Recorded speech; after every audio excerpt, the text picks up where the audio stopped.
So the last time I gave a BBC, I talked about how the body is dependent on causes and conditions. And this is something Geshe Yeshitapke has been teaching us a lot for the last couple of months. His teachings on the Rice Seedling Sutra and his commentary to that. So it's all about dependent arising, and mainly dependence on causes and conditions. And I found it really helpful to use real examples to illustrate how an effect arises from causes and conditions and can't exist without causes and conditions. So that's really helpful. So I thought to tie together his teachings and the topic of the retreat, which is the 4 foundations of mindfulness, starting with the body. So yeah, it's very helpful to contemplate how this body, our own body and the bodies of others, didn't always look the way they do now. They started off as a tiny little microscopic blob, a zygote, and then grew from there in dependence on many factors, many causes and conditions. So that is helpful both for overcoming attachment to the body, but also the real purpose in terms of dependent arising is to understand emptiness, how there's no such thing as a independently or inherently or objectively existing body. If such a thing did exist, it would exist all on its own, not depending on anything else. So today I'd like to go on to the second way that things are dependent. So there's different ways of explaining dependent arising, and one is in terms of three types of dependence, 3 ways that things are dependent. So in that scheme, the first way is causes and conditions, and that's pretty easy to understand. We can see in nature, you put seeds in the ground and you water them, and pretty soon you have plants coming up. So, so that's kind of easy. And then the second way that things are dependent is on parts, which is also pretty easy, but still a little more subtle. And I think normally when we look at an object, like our body or a table or a computer, we don't see it as composed of parts. We have to think about that. We have to think about the parts making it up. And if somebody asks us, well, does it have parts? We would say, of course. So conceptually, we can understand that. But just in terms of our gut level, direct perception of things, we don't normally see things as being made up of parts. So I have some pictures. I hope they work. So some years ago, I came across photos by a Canadian photographer named Todd McClellan.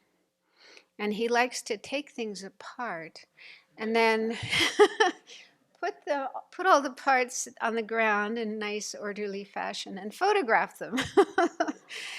And I was really delighted to find these photos because in my own practice, contemplating how things are made up of parts, you have to use your visualization. You have to think about it. But I found it really helpful to have actual photos. And also when I'm talking about emptiness, explaining it to others, I think it's also helpful to see, oh, this is what a car looks like when you take it apart. And so he didn't completely take all the parts apart. He could have done better. He could have taken the chassis apart and put the doors and the hood. And anyway, that's his decision. And, and then I was looking yesterday and I found a few others. So the next one, I thought people here could relate to that. It's kind of a giveaway, the big blade.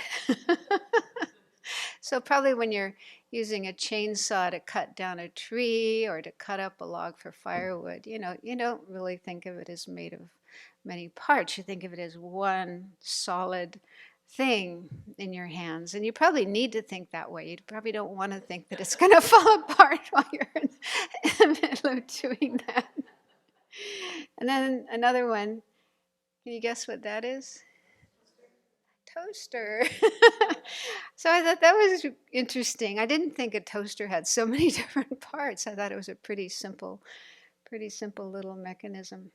So this just gives you some idea of his photos, and these photos are copyright, so we can't show them online. But anyone who's interested, you can. He has a website, Todd McClellan, McLellan.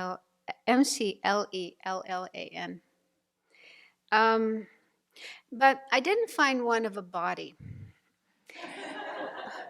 which is understandable. Somebody would have to donate their body for this kind of purpose, and then somebody else would have to, dissect the body and take it all apart. And there's probably a lot of legal things involved. So, yeah. So with the body, we'd have to use our imagination. And I've done this a few times. I probably should do it more. But yeah, just visualizing all the parts of the body laid out on a table or on the ground. I mean, some things you need buckets, like, the blood, otherwise it'd be all over the place. But yeah, just all the parts of the body separated out and then looking at those. So when doing the meditation on the 4 foundations of mindfulness, which many of you have been doing, contemplating the parts of the body is mainly to overcome attachment, because we tend to see bodies as wonderful and beautiful and fantastic and a source of pleasure. And so, the Buddha recommended contemplating the 32 parts. There's actually more than 32, but anyway, those are the main ones. The parts of the body, to see that there's nothing there that's really beautiful and wonderful and worth being attached to. But in terms of dependent arising, contemplating the parts of the body will help us get a sense that the body isn't just one whole solid thing, which is how it appears, our sort of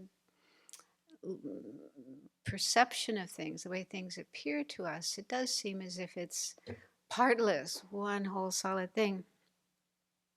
And seeing things in that way, and then buying into that appearance, believing in that appearance, leads to afflictions, like attachment, if it happens to be an attractive body, or aversion, if it's an unattractive body, or fear, if it's a scary looking body. So I think contemplating the parts of the body, taking it apart mentally, can help us to get a different sense of the body, which isn't so likely to lead to those kind of afflictions. So it's very practical in that sense. It can really help us to reduce our afflictions.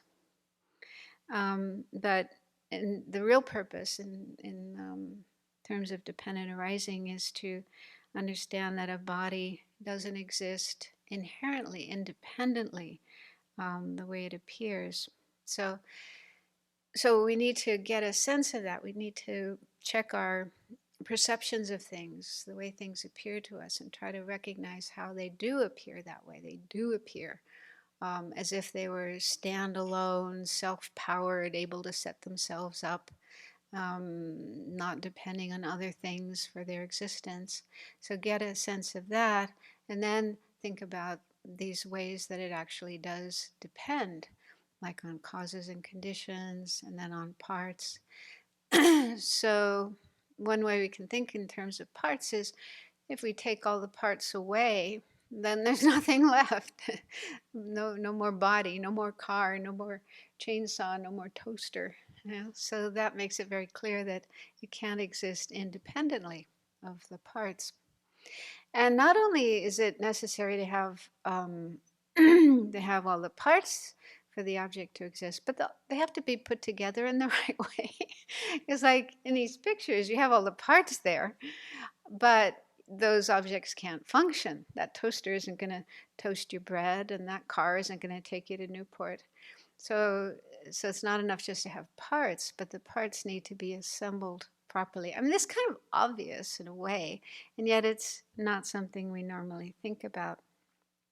And so contemplating it is very helpful to change our perspective of things. And so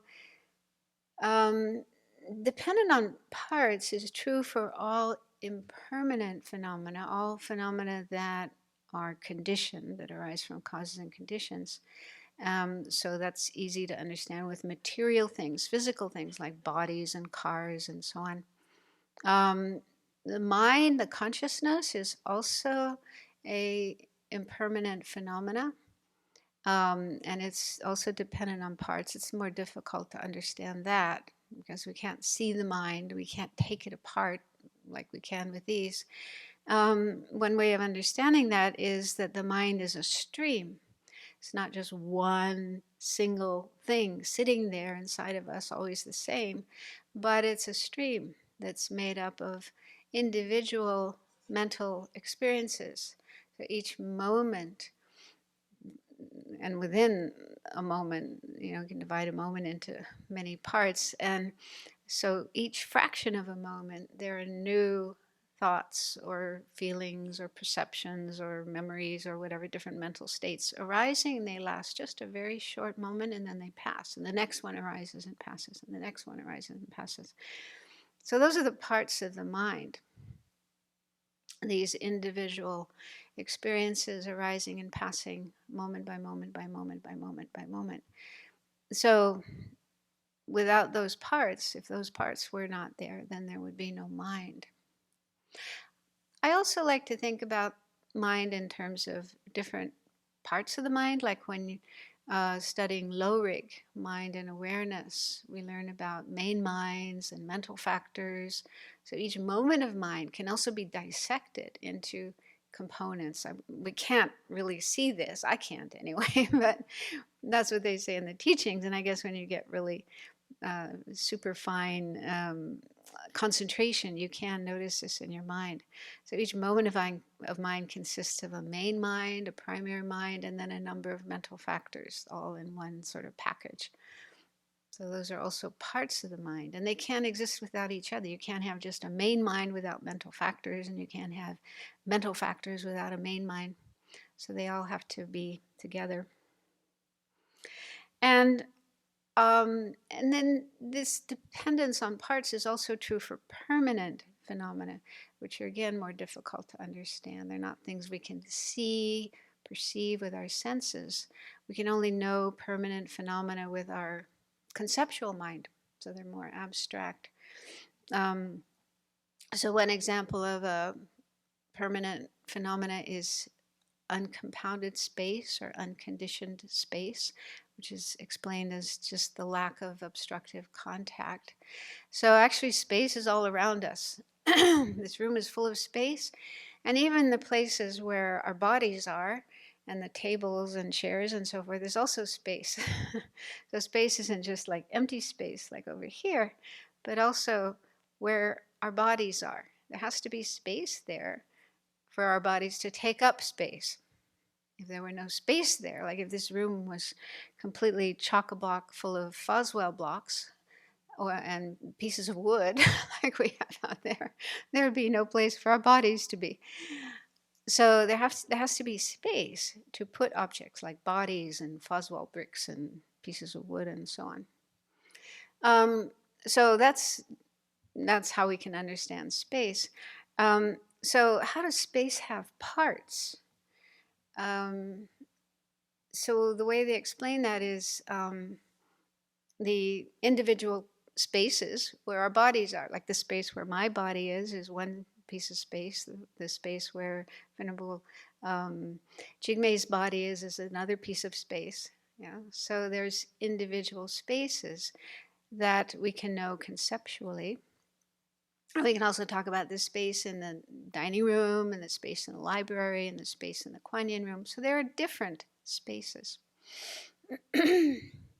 Another example of a permanent phenomenon is emptiness, which again is somewhat abstract, difficult to understand, but that too has parts. Emptiness isn't just one whole single thing that sort of pervades everywhere and everything, but there are individual emptinesses, because it's like a quality, it's like the true mode of existence of every single thing that exists.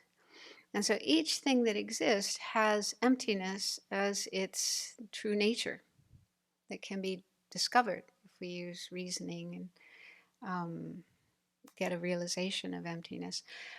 So we can talk about the emptiness of me, the emptiness of each of you, the emptiness of the table, the emptiness of the computer, and so on and so forth. So each phenomena has emptiness. So there's many individual emptinesses. So those are the parts of emptiness.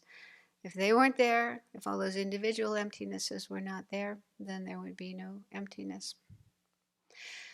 So this is just a little bit about this, but I do recommend contemplating how things are made up of parts and do a visualization. Look at photos like these. Some examples of things that have been taken apart, but then you can use your imagination and mentally take apart other things like bodies, which is very, very helpful to reduce that sense of a body or whatever object you're meditating on being whole and solid and very much there, which again can feed or fuel afflictive states of mind, which we want to reduce, not increase.